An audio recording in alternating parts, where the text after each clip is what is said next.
agama ini yang mendefinisikan menista itu ya orang Islam. Jadi makanya teman-teman, ketika ada orang Islam membahas tentang bagaimana dia meninggalkan agama Islam, didefinisikan menista. Karena hakimnya Islam. Minta pendapat sama MUI yang Islam juga.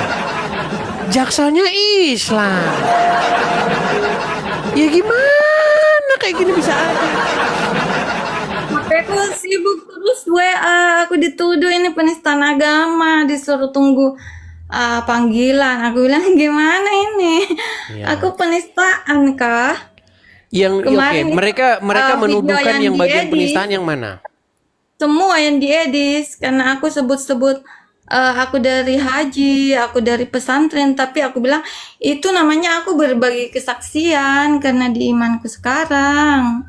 Aku tertawa itu karena itu spontan refleks gitu loh, karena aku juga penggemar Edis, terus naik di roomnya aku memberi kesaksianku kalau memang aku pernah berhaji dan maksudnya nggak boleh ya kalau kita bilang mengutarakan kalau tidak percaya lagi keyakinan yang kita dulu, karena pernah kan aku memang di lingkungan muslim, aku lahir dari sana kan, itu aku utarakan, bukan berarti Pernah jadi santri, pernah naik Iya. haji, kemudian meninggalkan agama Islam. Dulu percaya sama setan tidur di hidung, sekarang nggak percaya. Loh, di Iya. mana menistanya? Dia kan hanya berbagi. Karena aku tertawa-tertawa kemarin Edis, waktu aku di live itu, maksudku aku itu tertawa, maksudnya aku tertawa di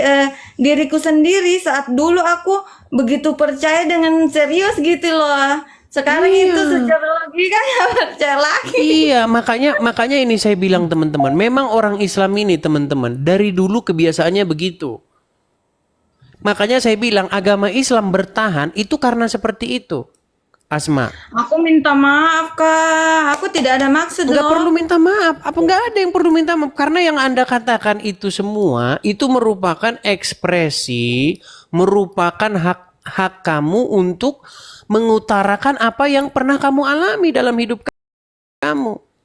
Iya, Bahwa itu dulu kamu percaya kupikir setan itu tidur di hidung, hakku. sekarang Iya. nggak percaya Aku kan lagi. Ya nggak apa-apa. tidak gitu. sebut hajinya orang. Aku tidak maksud merusak nama haji, tidak. Aku kan memberi kesaksian karena waktu aku pernah berhaji. Iya. Iya, saya pastikan itu tidak ada itu. Memang kalau ngomong sama orang Islam, memang apa saja jadi penistaan agama. Minta suara toa dikecilkan saja, kalau ngomong sama orang Islam jadi penistaan agama. Gini, ini memang ada hukum kita ini, karena gini ya, untuk Komisi 3 ini DPR ini, yang nggak tahu nih Komisi 3 ini kerjanya ngapain aja. Gini ya, ada satu di dalam KUHAP kita yang bunyinya itu seperti ini. Hakim tidak boleh mengadili satu perkara di mana terdakwanya itu memiliki ikatan keluarga. Nah, kenapa? Kenapa hakim tidak boleh mengadili perkara yang terdakwanya punya ikatan keluarga dengan hakim? Karena pasti putusannya itu tidak lagi objektif. Pasti putusannya itu sudah dipengaruhi oleh ikatan batin itu. Nah, dalam kasus undang-undang penistaan agama, bayangkan kalau terdakwanya dia menista agama yang dimiliki hakim, pasti ada tendensi. Makanya saya bilang, penistaan agama ini dibuang saja ke tong sampah. Dari mana jalan ceritanya seorang yang menista agama Islam terus diadili oleh hakim yang Islam? Udah gitu hakimnya kadrun lagi. Bayangin juga. Udah pasti putusannya ya pasti membuat ya gimana? Pasti karena yang dinista agama si hakim itu. Hakim pasti punya ikatan, punya ada sesuatu keterkaitan dengan perkara itu. itu. Gitu loh. Iya, kasihan. Aku dianggap tersesat, Le. Yang Aku ingin nentuin menista hakimnya ya Islam juga. Gitu loh. Jadi memang seperti itulah. Memang hukum kita ini memang sangat memprihatinkan. Memang di kertas ya, di buku itu bagus di buku. Tapi di prakteknya ya, seperti itu Asma. Tapi tenang saja Asma, tidak perlu. Jadi memang itu prosedurnya kalau aku ngomong kayak kemarin itu memang harus dilapor, iya. Iya, karena orang Islam itu mereka tidak punya lagi daya kekuatan untuk membela agamanya. Dari dulu orang Islam tuh tidak kuat kalau berargumen, nggak kuat. Makanya mereka itu kuatnya langsung main demo, lomba pakai baju daster di Monas.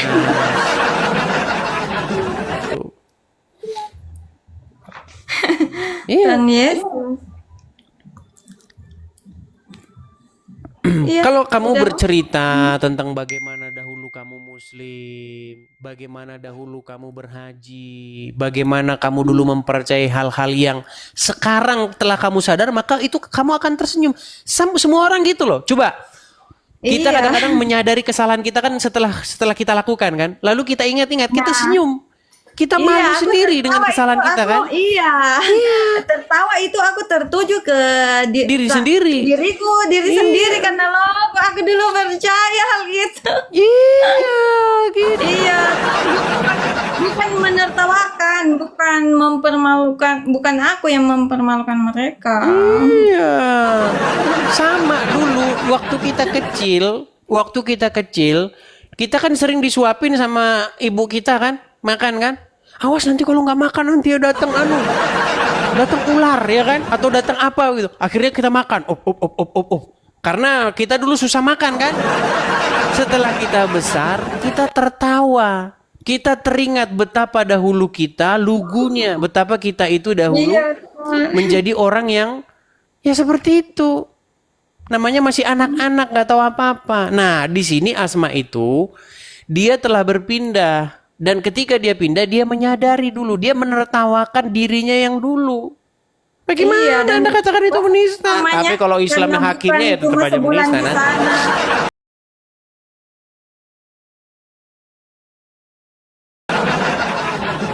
Bukan Gitu. cuma setahun, artinya pastilah banyak kesaksian hidupku yang aku bisa berbagi. Iya. Gitu. Ya Dan itulah ternyata Asma, memang tidak seperti boleh itulah. diutarakan.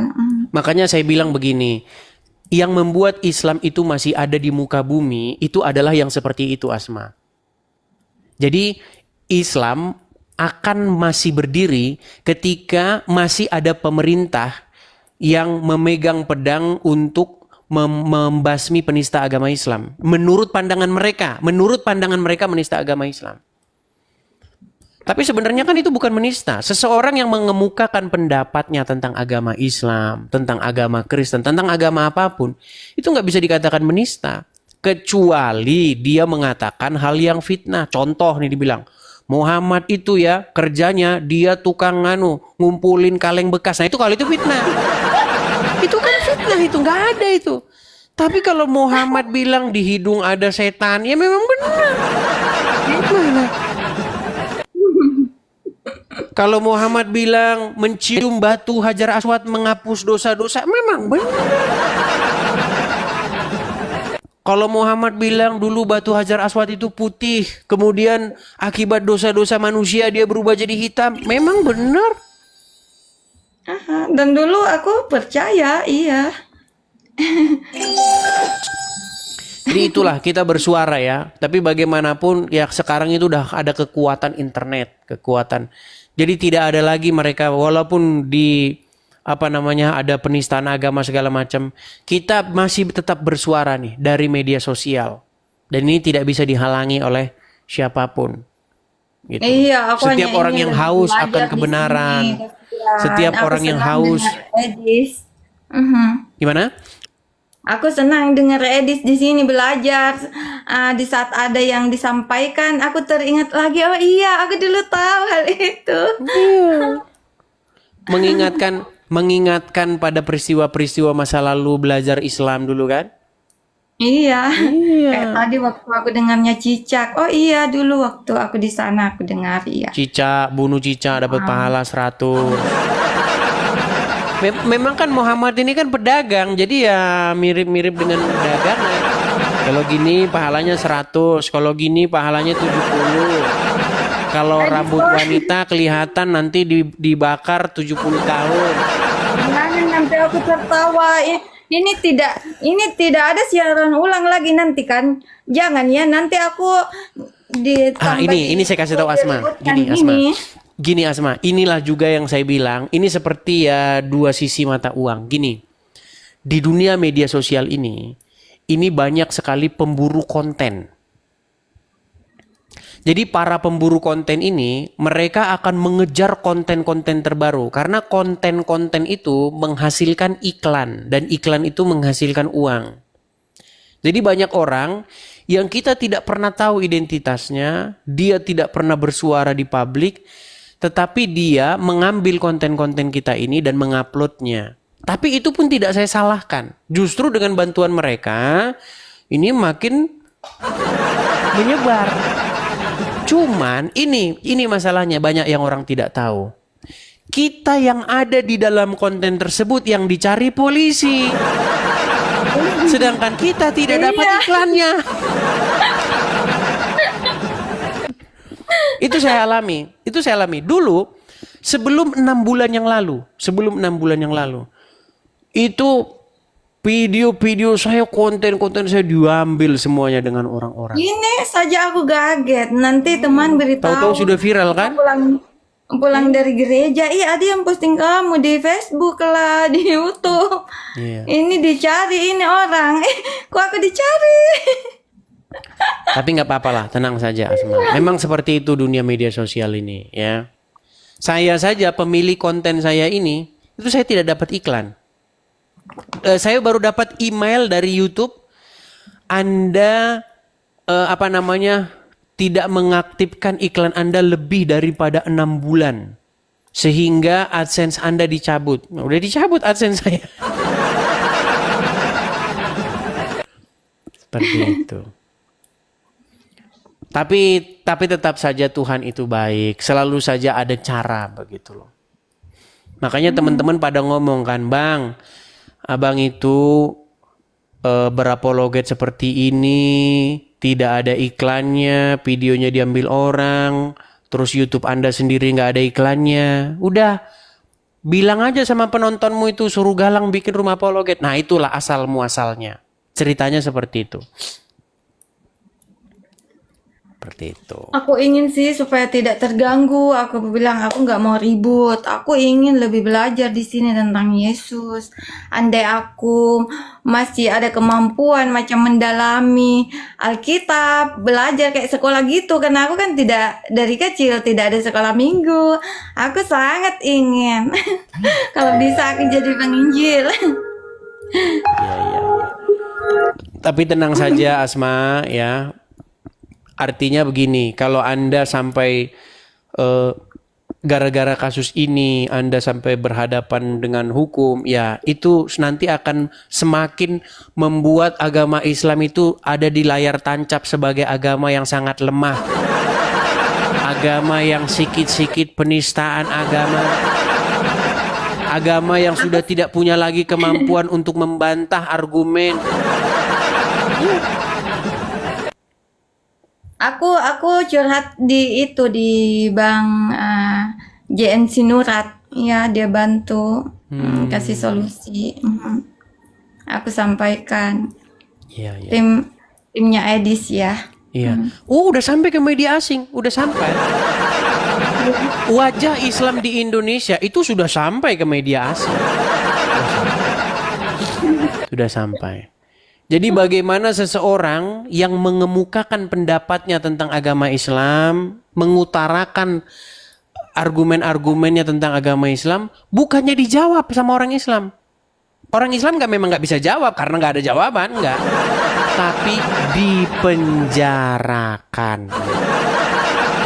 Aduh, nggak mau lah aku di penjara, nggak mau lah aku di penjara. Ya, tapi tenang saja, Asma. Aku ulang-ulang videoku. Aku cuma bersuka cita dalam Tuhan Yesus, kok tiba-tiba aku diributkan. Sedangkan aku simak-simak kok banyak yang menjelekkan agama. Kayak tadi aku ada lihat macam dituduh-tuduhnya Tuhannya kita, Tuhan Yesus, ke seks-seks segala. Otaknya semua. Padahal sudah saya bilang itu. Tidak ada Kalau mereka bilang begitu, memproses. itu nggak ada dalilnya. Mereka kan sering mengatakan, lihat tuh Yesus menganu-nganu keledai katanya. Memang orang Islam kan memang otaknya udah kotor. Tapi saya bisa membuktikan bahwa ada sebuah hadis yang mengatakan bahwa Muhammad itu sanggup menggilir istri-istrinya dalam satu hari. Dan dikatakan dia memiliki kekuatan seksual setara 30 pria. Itu ada hadisnya. Dan seorang pendebat yang berdebat dengan saya membahas itu. Ini. Iya, ada seorang pendebat muslim. Dia berdebat dengan saya soal itu. Soal apakah Muhammad itu seorang raja SEX. Ada, dan dia akui itu. Dia mengakui bahwa Muhammad seorang raja SE. Nih, saya akan putarkan ya. Ini bagi muslim yang suka bilang-bilang yang itu nih. Ini bukan saya ada-adakan, ini pendebat sendiri yang mengakui. Perhatikan nih. Betul nggak kamu mengiyakan bahwa nabimu raja seks? Oke. Mengiyakan kan? Mengiyakan kan? Narasimu begini. Sebentar, narasimu begini. Saya susah ini sudah. saya tidak punya. Mumpung belum banyak yang nonton kamu. Kamu akui nggak bahwa nabimu seorang raja seks? Satu. Saya sudah mengakui kemarin kan. Nah, ini loh. Dia sudah mengakui kemarin. Habis itu dia disidang sama Juma, sama Nora. Rashid, sini kamu. Kenapa kamu kemarin mengatakan begini? Sidang dia. Begitu. Saya bahkan sudah pernah menantang kemarin itu. Kalau ada orang Islam yang bisa menunjukkan satu manusia di bawah kolong langit ini yang sanggup menggilir 11 wanita dalam satu hari. Siapa orangnya? Gak ada mereka yang sanggup. Cuman Muhammad. Makanya hadisnya berkata, Muhammad diberikan kekuatan seksual dengan setara 30 laki-laki. Saya bilang sama Rashid, Sid, gimana Sid kalau nabimu dipajang di obat kuat? Nah, dia langsung marah. Marah. Gimana? Loh, bagaimana tidak dikatakan Muhammad sebagai pria yang tangguh? Dia memiliki kekuatan setara 30 pria. Makanya saya bilang sama Rashid, bagaimana kalau lebih cocok ini ditempel di obat kuat? Rashidnya nggak mau. Gimana? Seperti itu, Asma. Jadi maksud saya begini, artinya walaupun saya akui memang bahasa saya itu ada sedikit sarkas, ada sedikit kata-kata yang sedikit dalam tanda kutip menertawakan, tapi kan ada dasarnya gitu loh. Masa cuma orang Islam doang yang boleh menertawakan? Karena apa? Di channel-channel umat Islam, bagaimana mereka ketika membahas agama Kristen, mereka menertawa-tawakan. Masa saya nggak boleh menertawakan? Gimana? Ketika Abdul Somad membahas di dalam salib ada jin kafir. Coba lihat videonya Abdul Somad. Bagaimana dia katakan? Gimana itu kepalanya? Kepalanya begini atau begini? Haleluya. Katanya coba seperti itu. Coba gimana? Walaupun itu tidak ada, tapi mereka kan membuat sebuah hal yang menertawakan. Kalau saya benar-benar serius. Betul kan Muhammad itu pria kuat dalam urusan seksual? Betul diakui. Bagaimana kalau misalnya dibuat obat kuat merek Muhammad? Kan memang terbukti memang Muhammad pria yang kuat dalam hubungan seksual. Gimana sih? Bahkan Muhammad menjanjikan katanya burung pria 70 tahun berdirinya. Makanya saya sarankan, bikinlah pabrik obat kuat dari Arab. Cap Muhammad. Gimana sih? Oh. Iya. Ya oke. Yang penting aku sudah sampaikan kalau aku tidak ada maksud. Tidak ada maksud. Iya. Jangan aku ingin belajar, jangan dipersulit ini kemana-mana. Ya, tenang saja, tidak mengapa itu, tenang saja. Oke, begitu ya Asma ya. Ya oke, ya makasih banyak. Oke, sama-sama Asma. Saya turunkan ya. Oke, saya turunkan. Amin, saya turunkan. Ya, silakan yuk.